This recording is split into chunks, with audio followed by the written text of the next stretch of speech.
What you are about to experience is out of this world. Politics, history, and of course, a lot of entertainment.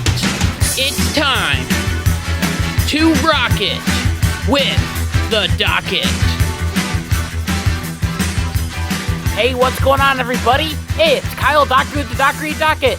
We are here with our 109th episode of the Dockery Docket. I'm excited to be here, and I hope that you are excited to be here as well. And if you are excited to be here as well, make sure to go down below, hit the like button, hit the subscribe button, so then you never miss one of my videos. For years now, the Democrats have been claiming that climate change is going to kill us all, and the only way to stop it is to stop burning fossil fuels. According to famous Democrats like Al Gore, who created a whole documentary called The Inconvenient Truth, where he claimed that all the ice caps would be melted away by 2013, was nothing but a big lie. We still have ice caps. And there are even some reports, I don't know if they're true or not, but they claim that sea ice is actually making a comeback. Some scientists claim that by the year 2050, there won't be any polar bears left, even though the population of polar bears is actually rising. One of my favorites comes from Illinois Senator Dick Durbin, who said in 2013 that soon the Great Lakes will be completely evaporated. In fact, the opposite actually happened, and the Great Lakes have actually increased. In the 1980s, we only had 10 years until all the population would be wiped out due to climate change. In the 1990s, we only had 10 years until all the population was wiped out by climate change. In the 2000s, we only had 10 years until the entire population of the world was wiped out due to climate change. And it just keeps going on and on and on. I'm willing to say that 99% of all of these global warming fears and predictions have been wrong every single time. But still, the Democrats continue to push this agenda because it is their God. They will believe it no matter what anyone else says. And if you disagree, then you just want people to die. This is now happening with Hurricane Ian, as right now Florida has been devastated by this hurricane. And we definitely pray for the families that are affected and lost everything, and hopefully Florida will come back better than before. Now, hurricanes are the perfect opportunity for the left to jump out and yell that these storms are being caused and getting stronger by global warming. Even the President of the United States is saying this, claiming that this hurricane has ended the discussion on climate change and we have to do something about it. Here's that clip. And I think the one thing this has finally ended is a discussion about whether or not there's climate change and we should do something about it. I love Ron DeSantis in that clip because it just looks like he wants to smack Joe Biden. Now, Joe Biden and other Democrats need to learn that hurricanes are natural weather patterns that happen during a certain time of year. According to Wikipedia, which is the greatest site of all time, hurricanes begin as small groups of storms, and when the water reaches a certain temperature of 80 degrees or higher, those storms start to get bigger and they start to intensify. Then, there is the Coriolis effect. I'm not a meteorologist, so I don't know what that word is, but it is the rotation of the earth that causes the winds and all the storm to start to rotate and make that circle formation. Out in the ocean, they are powered by dry, humid air and hot water. And then they die on land because 1, they don't have any water, and 2, the air is a lot cooler. All of this has absolutely nothing to do with climate change at all. Now, I am willing to admit that there are people in our world today that know so much more about hurricanes because they are news anchors. Here's Don Lemon getting his climate question smacked down by an actual meteorologist. Can you tell us what this is and what effect climate change has on this phenomenon? Well, we can come back and talk about climate change at a later time. I want to focus on the here and now. We think the rapid intensification is probably almost done. There could be a little bit more intensification as it's still over the warm waters of the eastern Gulf of Mexico, but I don't think we're going to get any more rapid intensification. If you look here, you can actually see, pretty interesting for your viewers, you can actually see a second eye wall forming around the inner eye wall, and that's basically the second eye wall has overtaken the original eye wall, and that should arrest development. So listen, I'm just trying to get that. You said you want to talk about climate change, but what effect does climate change have on this phenomenon that is happening now? Because it seems these storms are intensifying That's the question. I don't think you can link climate change to any one event. Okay. On the whole, on the cumulative, climate change may be making storms worse, but to link it to any one event, I would caution against that. Okay, well, listen, I grew up there, and these storms are intensifying. Something is causing them to intensify. Poor Don Lemon just looks so defeated in this clip. He wants so badly for that meteorologist to spread his global warming apocalypse fear propaganda. Instead, he shoots him down and talks about the here and now. However, the fear propaganda just continues to keep on rolling out, as ABC News pushed out an article that said, "Here's how climate change intensifies hurricanes." Along with that, the Washington Post wrote an article that said how climate change is rapidly fueling super hurricanes. Is any of this propaganda true? Well, no. As shockingly, according to science.org, since 1945, the number of hurricanes that make landfall have declined by a third. Along with that, these hurricanes also are getting weaker, as according to this graph, the black line means how many hurricanes there are, and the red line shows how strong they are. We can see that in the 1960s, more hurricanes were making landfall, and then that number started to decline, and also the intensity fell as well. These graphs also show that we have been dealing with hurricanes for a very long time. According to Science Daily, we have had hurricanes for thousands to hundreds of thousands of years. The first reported hurricane that hit Florida was in 1523. When 2 ships were lost along the coastline. There were probably more hurricanes before this, but back then they didn't really have a good way of tracking them, so 1523 was the first time it was actually reported. This hurricane happened before America even existed, and we definitely weren't using gas-powered cars then.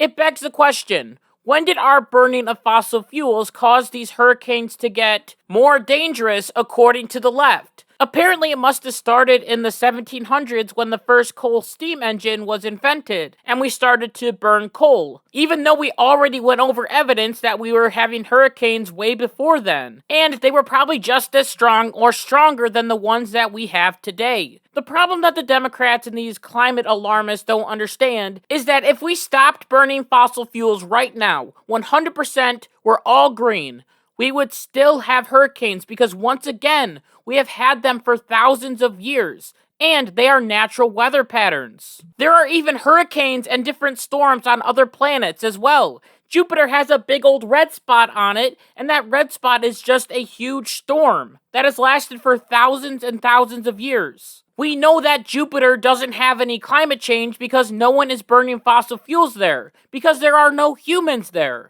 Weather can be unpredictable, but there is a predictable reason why Democrats are doing this and ignoring the facts. Politics. As Hurricane Ian is hitting the Republican state of Florida, and everyone knows that Florida doesn't believe in the Democrats' god of climate change, so they must be punished. As there was an article from the New York Times called, "Florida Leaders Reject Major Climate Law, Now They Are Seeking Storm Aid." First of all, complaining about a different state getting aid from the government is stupid, because that storm aid isn't just random money from Joe Biden's wallet, which is what Politico reported. That money is taxpayer money that has been allocated to pay for federal disaster relief. It's not like Florida wanted to get this money from the federal government, but there was no way that Florida could have prevented this from happening. Every single state, whether they are a Democratic state or a Republican state, they ask for aid from the federal government, and that president, whether they are a Republican or a Democrat, usually gives it to that state. Right now, Florida is underwater and hurt from Hurricane Ian. People have lost their homes and their livelihoods. They have to rebuild. Do they not deserve money because of politics? Maybe these news articles were so focused on spreading climate change propaganda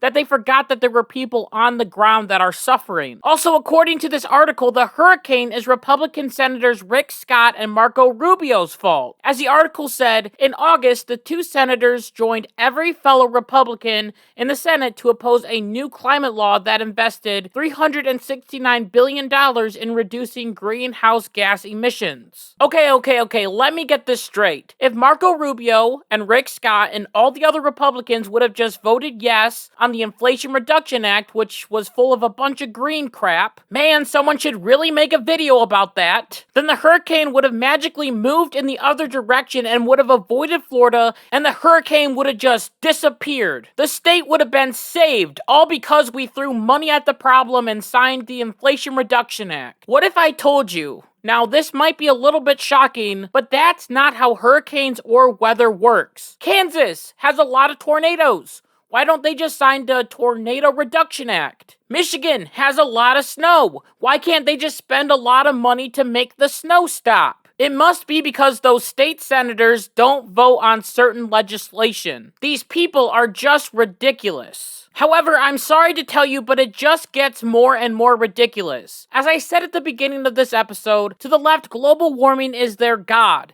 and they must worship it, no matter what. So if you don't give money to the cause, like Rubio and Scott did, then you are the one that caused the hurricanes. But you must also believe that global warming is happening to prevent a hurricane from hitting your state as well. This was explained on The View, which is where I always go to get all of my global warming news and information. Here is the genius Joy Behar. This is the quote from Governor DeSantis about climate change. Quote, "I am not in the pews of the church of the global warming leftists." This is what he thinks about climate change, and now his state is getting hit with one of the worst hurricanes that will ever see. Perhaps he is smart enough to recognize that this is not normal.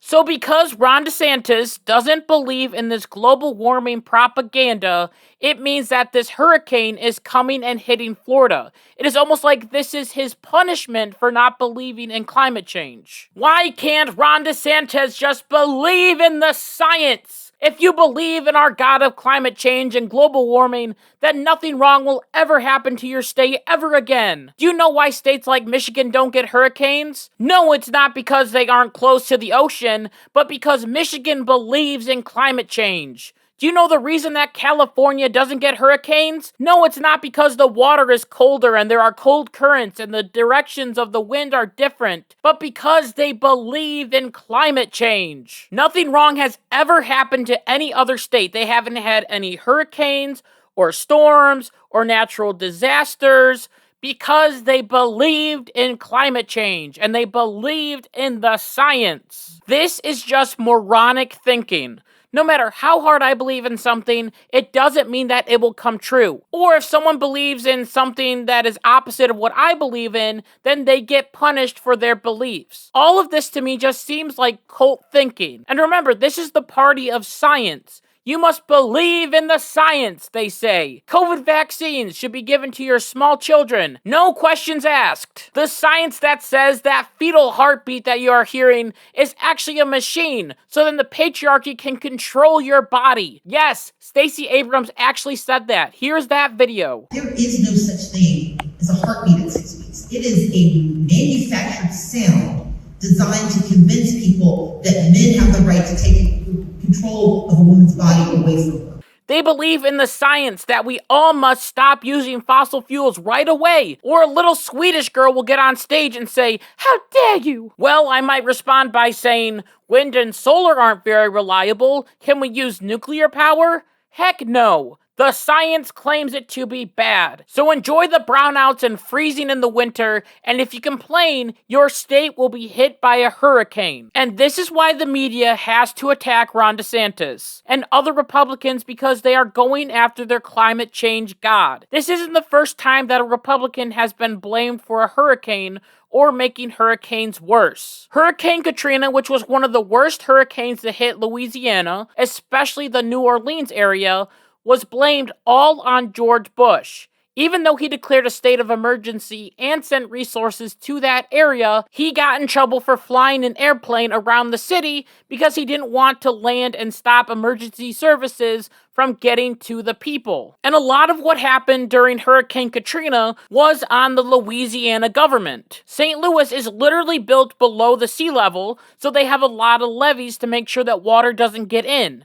When Hurricane Katrina happened, those levees broke, which led to a lot of water to get all over the place. George Bush couldn't have stopped that. And then people blamed George Bush for being a racist for this whole situation, which led Kanye West to go on live television and claim that George Bush doesn't care about black people. Do you want to know a fun fact? The governor of Louisiana at the time was Kathleen Blanco, and she was a Democrat. Was she seen as a racist for her response? Did people get mad at her and blame her for the levees breaking and flooding the city more? Did people get as mad at her as they did at George Bush? No, because she believed in the cult god of climate change, so she was protected. Now the media is coming after Ron DeSantis the same way the media attacked George Bush. They are trying to claim that he is an evil, horrible, terrible, racist person. This came into play when Ron DeSantis was talking about looting from homes and businesses. As after hurricanes, stores and homes are usually empty, and people think that they can just walk right in and take whatever they want. And Ron DeSantis wasn't having any of it. This is what he had to say about that. The other thing that we're concerned about, particularly in those areas that were really hard hit, is, we want to make sure we're maintaining law and order. Don't even think about looting. Don't even think about taking advantage of people in this vulnerable situation. And so local law enforcement is involved in monitoring that. I told Kevin if the state needs to help as well, because you can have people bringing boats into some of these islands and trying to ransack people's homes. I can tell you, in the state of Florida, you never know what may be lurking behind somebody's home. And I would not want to chance that if I were you, given that we're a Second Amendment state. Florida is a Second Amendment state, so he is telling citizens to protect their homes and property. This could be a black person defending their property or a white person defending their property. In that clip, Ron DeSantis never said anything about race at all. But according to Joy Reid, we all know what he really meant, as she went on Twitter and wrote, "When the looting starts, the shooting starts." Segregationist Miami Sheriff Walter E. Headley, 1967. Didn't take DeSantis long to return to form. This is Joy Reid claiming that Ron DeSantis is talking about black people looting when he made this statement. In reality, it makes Joy Reid look bad, because she is the one that is assuming that black people are the ones that are going to be looting, not Ron DeSantis. Anyone can loot. White people, black people, Asian people, Mexican people, it doesn't matter. What Ron DeSantis said was, we don't want looting at all in this state. And you should have a right to protect your property and your business, no matter what color or race you are. But the media is trying so hard to make him look like an evil, terrible, racist white supremacist, when his quote wasn't even close to what that evil white supremacist actually said in Joy Reid's tweet. The media is also trying to create a situation where DeSantis looks like a terrible person when he is actually doing a very good job at making sure that people are safe in this hurricane situation. Once again, the media came after Ron DeSantis because he didn't evacuate Lee County fast enough. Ron DeSantis defended himself by saying, when we got the radar, Lee County wasn't even in the cone of the hurricane 72 hours before landfall. Ron DeSantis also said that other weather experts thought that the storm was going to pass by Lee County and not hit the county that hard. So the governor and all the other forecasters decided to wait to evacuate the county until September 22nd. Okay, so this is important because PolitiFact came out and said that the statement that 72 hours before Ian hit Lee County wasn't even in the cone was mostly false, because one of the county's islands, Cayo Costa, was in the cone. So 99.9% of Lee County was out of the cone, but you are still going to say that he was wrong. They just want to create a Katrina moment for DeSantis so bad. The media wants so badly to claim that he killed millions of innocent people because he didn't evacuate right away, when only a section of the county in question was actually in the hurricane zone. They want him to be some evil, terrible monster because they know he's doing a good job, and he will beat Joe Biden in an election if he runs. Speaking of that, did I mention that it took Joe Biden days to actually call Ron DeSantis? Joe Biden called other Democratic mayors of Florida, but he took a minute to call Ron DeSantis. Eventually, Joe Biden did call him, and they had a good conversation. And Joe Biden even came down to Florida and assessed the damage and tried to see how he and the federal government could help the state of Florida, which was a great thing. I can respect a president that does that. Joe Biden even claimed that Ron was doing a good job after a reporter asked him, which once again is a good thing to spread unity throughout this whole situation. Because in a situation like this, where there is a terrible crisis, we have to come together somehow. We can't be Democrats or Republicans. We have to be Americans. That's why, in the end, hurricanes are something natural that happen. No matter how much less we burn fossil fuels, we will still have them.